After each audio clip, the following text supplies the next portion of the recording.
Hi friends, this is your Padmaja from Hong Kong. Today I'm going to show you the recipe of Misal Pav made with brown chana. So let's check out the recipe of this Misal Pav. 1 cup of sprouted and boiled black chana, half onion chopped, half tomato chopped, 2 tablespoons of garlic ginger paste, 1 tablespoon of chili powder, half tablespoon of chaat masala, 1 tablespoon of Mumbai Goda masala and salt to taste.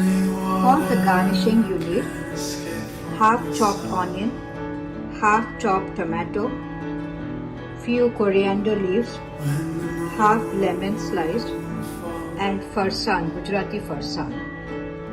In hot oil, fry the onions, tomatoes, garlic ginger and the masala till it fries well.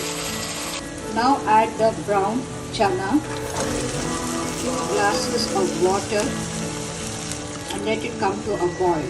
Once it is done, turn it into a bowl and garnish with onions, tomatoes, farsan, coriander leaves and squeeze the lime.